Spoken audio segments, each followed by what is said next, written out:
We're going to the stars today as we visit the 90s classic anime that mixed westerns and jazz into a whole new thing. Let's go, Space Cowboys! This is Why Should I Watch Cowboy Bebop. Stuff together. Okay, 3, 2, 1, let's jam.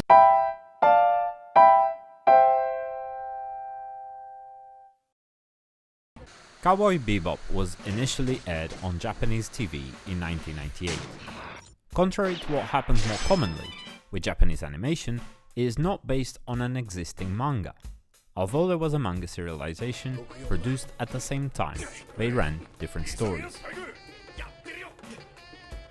The show was put in development by Sunrise Studios as a simple ploy to sell spaceship toys, as ordered by Bandai's toy division. As it became apparent that the series was not suitable for the purpose Bandai intended, development was almost abandoned, till Bandai Visual picked up the project with the intention of releasing an animation series. The creation of Cowboy Bebop is credited to Hajime Yatate, which is a pseudonym used to reflect the creative collaboration of Sunrise staff. Because of that, it is hard to be absolutely certain that I can give the due credit to all involved, but I'll try to at least name some of the people who have been publicly recognized by their contributions to the conception of the anime. Masaiko Minami produced the series as the original producer attached to the project, helping to assemble the rest of the team. Shinichiro Watanabe directed the anime and led the creative team, a veteran of the medium who also directed Samurai Champloo and Lazarus. Keiko Nobumoto was the lead writer. Toshihiro Kawamoto designed the characters and was the animation director. The legendary soundtrack was composed by Yoko Kanno. Watanabe's name is the most often associated with Cowboy Bebop, but as a true work of creative collaboration, it is believed that everyone mentioned previously had different contributions to what would become the story and general concepts of the series. The only season of Cowboy Bebop has 26 episodes lasting around 24 minutes each.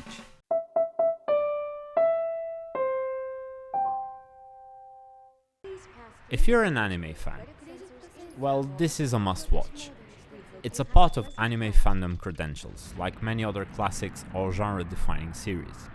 We follow the space adventures of bounty hunters Spike Spiegel and Jet Black, who are joined by the dog Ein, Faye Valentine, and Edward, the hacker child genius, aboard the spaceship Bebop. This crew is slammed together by circumstance, and not by an admitted wish for camaraderie. They all have very different personalities, which often clash with each other when having to decide the next steps to solve a problem.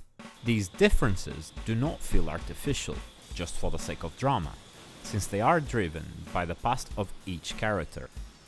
Their life experiences are slowly and sometimes subtly revealed along each episode, making the audience understand why they are the way they are. This justified depth of each of these personalities brings us to one of the strongest qualities of Cowboy Bebop, its philosophical exploration of human experience.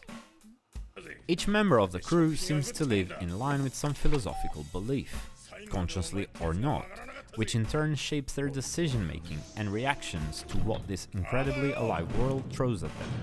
The richness of some of the conflict depicted comes precisely from when these self-beliefs are in the way of an action a character wants to take, but normally wouldn't. There are often forces pulling them in different directions. Their ability to do or not do the right thing in spite of their core beliefs is what fleshes them out as immensely human, in spite of ultimately being 2D drawings on a page. バカ野郎、ヤバい物には手を出さない方が正解だ。バレなきゃいいんでしょ。カジノでいくら吸ったんだ。何？ This is the door that opens the possibility to connect with these characters on a deep level.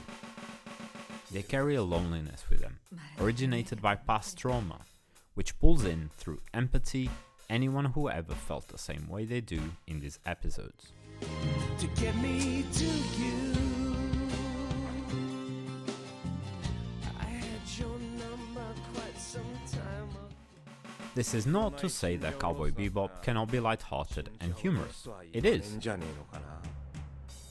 いや、言うね。言わねえよ。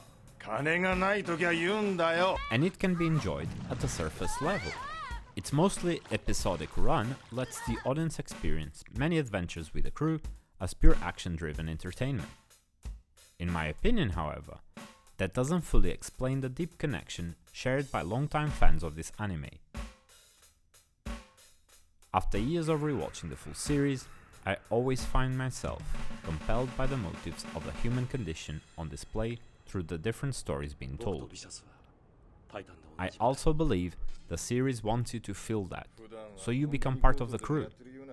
You're not interacting with the story, but you can feel like another passenger of the Bebop, rooting for your shipmates. 今異操作空間ゲートがおしゃれキッズの間で人気沸騰。 The universe inhabited by the characters feels full, alive and lived in, detail designed to give this random group the sandbox they need to come to terms with themselves and that same universe. As a full-on TV production, all elements are executed to a high degree. The world building is detailed and regulated, built upon the structure of the history of this fictitious world. Nothing feels out of place, and everything of note is justified by the passage of time and technological development. The sci-fi elements are not constructed on wishful thinking about the future and its day-to-day life. Society and its struggles are not resolved by technological advancement alone, and that gives this often run-down world a realistic feel based on our own experience of progress. You can understand why in a world where interstellar travel is as normal as an airplane ride for us, there is still a struggle between wealth creation and the preservation of the environment, for example. This universe is also full of interesting characters, which we meet along the way. Most of them for just an episode, and somehow the show does an outstanding job at fleshing them out, even exploring some backstories in such a short amount of time. From funny to tragic, there are quite a few memorable ones, which if you give this series a chance, I'm sure will pop into your mind from time to time. On top of this well-designed world, you have beautiful animation.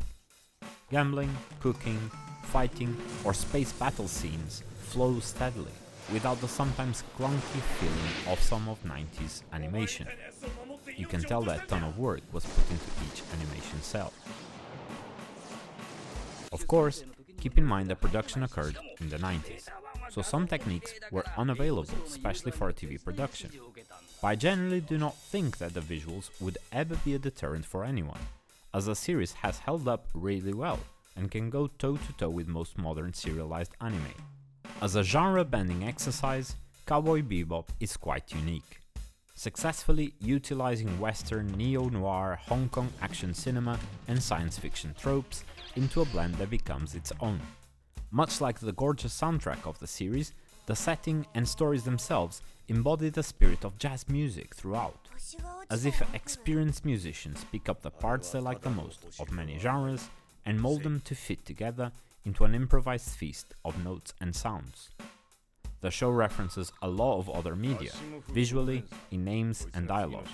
These come from cinema, music and even literature. It also uses other genres like horror in single episodes to great effect. I've hinted previously at the soundtrack of this anime, but let me reiterate. This is a masterpiece in its own right. Yoko Kanno assembled the band's seatbelts for the recording of her compositions.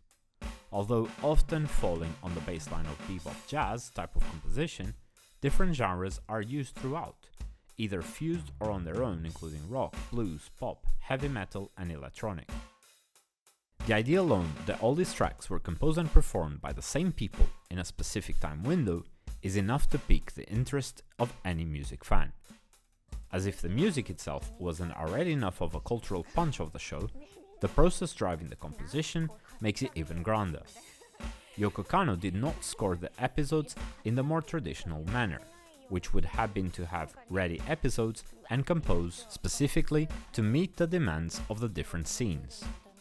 Instead, the music was composed independently, following the developed concepts of the show, creating a creativity loop between the direction of the episodes and the composition of more tracks, with Watanabe taking cues from the music already created to form new scenes, and Kano developing more music inspired by the new direction. This blurs the line between the definition itself of score or soundtrack, a fact which ultimately doesn't matter in the face of the fantastic work that came out of this unusual method.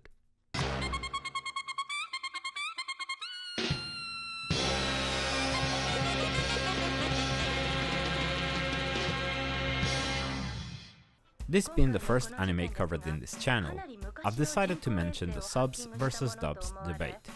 I always try to watch any film or TV series, animation or live action, in its original language. My preference stems from a belief that language affects performance. And even in animation, their relationship still exists.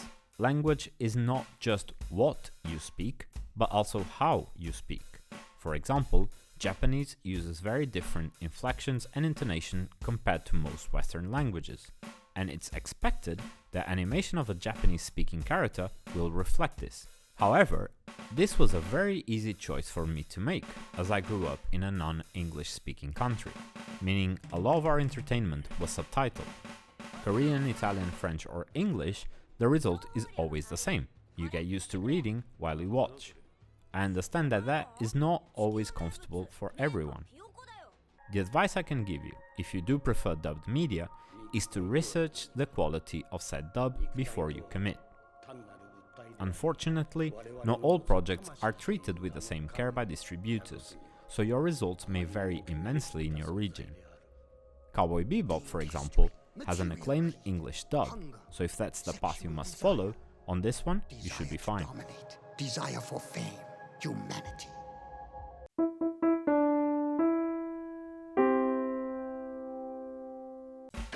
It's easy for me to say Cowboy Bebop is highly rewatchable. I've mentioned previously, I have done so many times. But coming back to the connection you develop with this series, the need to rewatch it will be different. You can revisit it for the strong visuals, for the overall feel, or even just for the iconic soundtrack, that's all valid. And you'll even be rewarded with more references and background information previously missed. For me, besides all those reasons, rewatching Bebop is almost a ritual, a homecoming of sorts.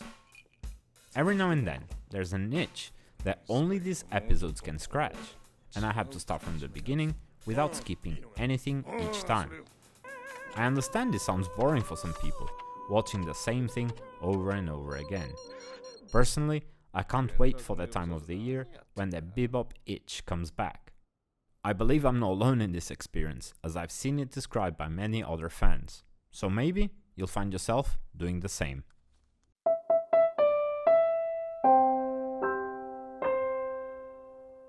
With its memorable cast of characters, its depth, its world building and production value, the unique amalgamation of genre and iconic soundtrack, Cowboy Bebop is one of the most revered anime of all time. Influential on the visual medium at large, not just animation. An important landmark on the history of Japanese animation and its success in Western markets. If you're starting your anime journey or are a seasoned veteran, add this to your collection if you haven't already. I'm sure you won't regret it. If you have ever felt alone in a room full of people, Cowboy Bebop is for you. I'll see you next time, carry that weight, and happy watching.